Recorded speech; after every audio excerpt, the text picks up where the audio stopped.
जो खालिस्तान का मूवमेंट था ये मतलब इंडिपेंडेंस के बाद ही स्टार्ट हो गया था जब पार्टीशन हुआ, पाकिस्तान इंडिया बना, या उसके बाद धीरे धीरे करके सुर्खियां पकड़ने लगा? नहीं, बिल्कुल नहीं, ऐसा नहीं है। मैंने अपना बचपन, अपनी जवानी में सब कुछ देखा है। बड़ा सुंदर पंजाब था, बॉर्डरों पे लोग आते जाते थे, है ना। बॉर्डर उस वक्त इतने सख्त नहीं होते थे। ये बॉर्डर है, ये इधर लोग खड़े हैं, लोग इधर से इधर भी के चले जाते थे। उस वक्त कांटे वाली तार तो होती नहीं थी। ये तो एक कुर्सी सत्ता के लिए पॉलिटिशियनों ने ऐसा गेम खेला, उनको पता नहीं था गेम इतना खतरनाक होगा कि आने वाली जनरेशन उसका भुगतान भुगतेगी, और आज भुगत रहे। आप पंजाब खाली हो गया। माँ बाप के बच्चे विदेशों में चले गए, 2-2 एकड़ जमीन बेच करके माँ बाप अपने बच्चों को विदेश भेज रहे हैं। वहां नौकरी है नहीं है वो बाद में जाने, यहाँ है तो यहाँ नशेड़ी बन रहे हैं। कुछ अमृतपाल जैसे लोग निकल के कहते खालिस्तान बनो, फिर AK-47 पकड़ाएंगे। तो जो बीज बोया गया, मेरा कहने का ये मतलब है कि जो पॉलिटिशियन राष्ट्र के लिए समर्पण होता है, जैसे मोदी जी हैं, राष्ट्र के लिए समर्पण। मैं बीजेपी का नहीं हूं, मेरा मकसद राष्ट्र है सिर्फ। मैं बनूं ना बनूं, मेरा मकसद राष्ट्र है। तीसरी बार बने, मेरा मकसद राष्ट्र है। मैं राष्ट्र से कंप्रोमाइज नहीं करूंगा, तो हालात खराब हो ही नहीं सकते। तो जब हमारा मकसद राष्ट्र है ही नहीं पॉलिटिशियन का, हमारा मकसद ही कुर्सी सत्ता है, हमारा मकसद ही पैसा है, हमारा मकसद ही है कि मंदिर है, गुरुद्वारे हैं, मस्जिद है, गिरजाघर हैं, उनका मत्था बाद में देखो, बाद पहले इनके होर्डिंग देखो। जैकेट में रुमाल निकली हुई, कुछ स्लोगन लिख दो, भारत एक धर्म अनेक होर्डिंग के साथ, भारत माता की जय, वंदे मातरम, तेरा वैभव अमर रहे माँ। क्या किसी पॉलिटिशियन के होर्डिंग के ऊपर जहां उसकी तस्वीर होती है, क्या भगत सिंह की तस्वीर देखी, क्या राजगुरु सुखदेव जी की तस्वीर देखी, क्या कोई स्लोगन का नारा देखा? पूरे हिंदुस्तान में कहीं भी चले जाओ, बस मैं हूं, राष्ट्र कहाँ गया? आज़ादी से पहले भी पॉलिटिशियन थे। अब आज़ादी का दिन आ रहा है कल।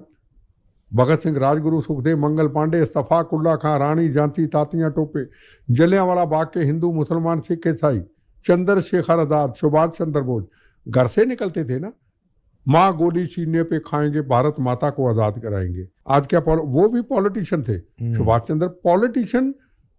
पॉलिटिशियन के साथ राष्ट्रभर पॉलिटिक्स सिर्फ देश को बचाने के लिए थी।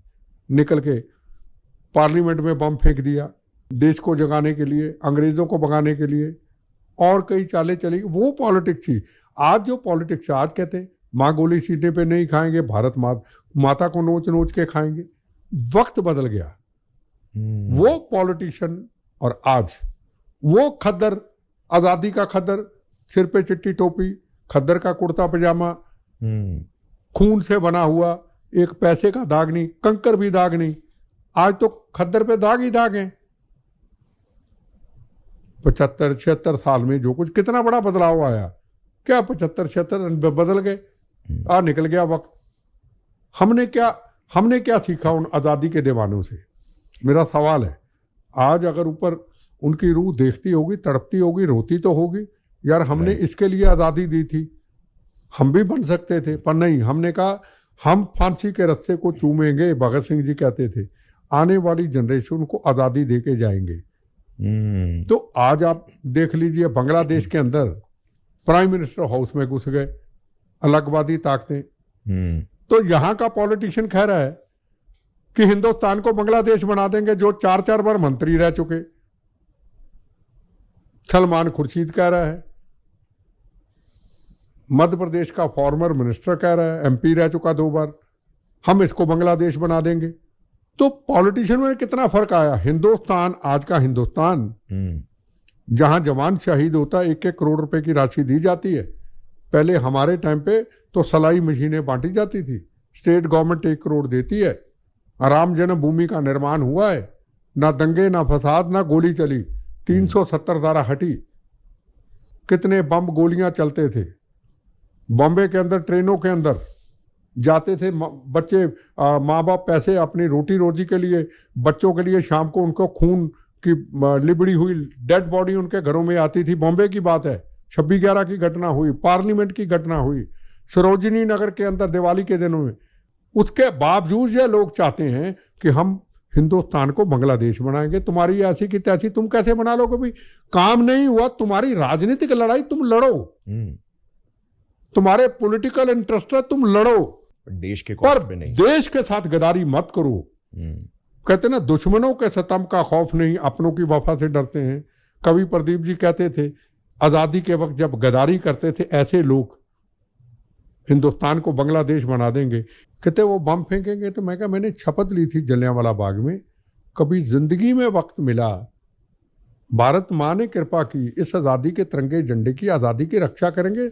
मुझे नहीं पता था कि मेरा इम्तिहान इतनी जल्दी आएगा, मेरा इम्तिहान है ये, है ना। तो हमने कहा यहीं लड़ाएंगे। उन्होंने 5 बजे मेरे घर में बम फेंक दिया। इसलिए फेंक दिया 15 अगस्त आज़ादी के दिन की आज़ादी की रक्षा हम ना कर सकें, हम आज़ादी का दिन ना मना सकें। जब 12 बजे तिरंगा झंडा लहराने लगे, फिर नौजवान कुछ आए, मेरे जैसे थे, थोड़ी थोड़ी दाढ़ी थी, रिवॉल्वर लेके आए, 2 रिवॉल्वर थे और पॉम्फलेट थे। पॉम्फलेट पे के उसमें लिखा था खालिस्तान जिंदाबाद। जब वो खालिस्तान जिंदाबाद बोलने के रिवॉल्वर पकड़ के उनके मुंह को बंद कर दिए, जिंदाबाद नहीं बोलने दिया। खैर पुलिस ले गई। फिर वो अंदर से आए, उनका अंदर बहुत माहौल होता था, हम तो उनके मुकाबले कुछ भी नहीं थे। अंदर से फिर किरपाने लेके आए। हमारा एरिया टोटल किरपानों और कपड़े की दुकानों का था। हमारे नौजवानों ने भी किरपाने निकाल ली। इधर वंदे मातरम, भारत माता की जय बोले सोनेहाल, वो खालिस्तान के नारे थे। तो BSF वालों ने लाल झंडा गाड़ दिया, इधर से उधर जाएगा गोली चलाएंगे। फिर हम 5 बजे तक तिरंगे झंडे की रक्षा करते रहे। जो शुरुआत की आप बता रहे क्यों, कैसे हुआ, तो उन्होंने कहा आप तिरंगे झंडे को उतार के आग लगा देंगे। तो हम नौजवान तिरंगे झंडे के नीचे पहरा देते रहे, वंदे मातरम बोलते रहे। 5 बजने लगे, सूरज ढलने लगा, हमने तिरंगे झंडे को उतारा, बोले सोनेहाल, वंदे मातरम, भारत माता की जय करते उस तिरंगे झंडे की रक्षा की। उसके बाद फिर हमारी जंग शुरू हुई। जब वो ट्रेनों से, बसों से निकाल करके सिख भाइयों को छोड़ देते थे, जिस सरदार के सिर में पगड़ी नहीं थी उसको भी गोलियों का निशाना बना देते थे। 5 बजे के बाद कोई भी माँ ये सोचती थी कि अगर 5 बज गए, मेरा बेटा, मेरी बेटी, मेरा पति, मेरा ससुर वापस आएगा या नहीं आएगा, या गोलियों का शिकार हो जाएगा। ये हालात थे। तो हम उस वक्त लोगों को जगाने लगे। लोग इतने खौफ में आ चुके थे। तिरंगा झंडा लेकर के 2 बसें भर के, अपने जो कपड़ों का पहरावा था, वाइट निक्कर, white shirt, red turban brigade, white जूते, वाइट जुराब, तिरंगा झंडा लेके निकलते थे। लोग गांव के हमारे साथ नहीं होते थे, क्योंकि जो हमारे काफिले में चलेगा वो मार दिया जाएगा, ये ऐलान था उनका। तो हम लोगों को अवेयरनेस पैदा करते थे पूरे पंजाब के अंदर। धीरे धीरे बढ़ते गए। तो फिर उनके हमले हमारे पे शुरू हो गए कि हम खालिस्तान चाहते हैं, उनके पीछे पाकिस्तान था। ये हमारे मिशन को तोड़ रहे।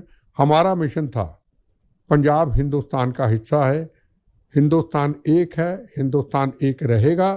खालिस्तान न कभी बना था, न कभी बनेगा तो गंदी हनेरी की तरह हमारी लाशों पे गुजर जाएगा। हिंदुस्तान एक है, एक रहेगा। ये हमारी लड़ाई की शुरुआत थी।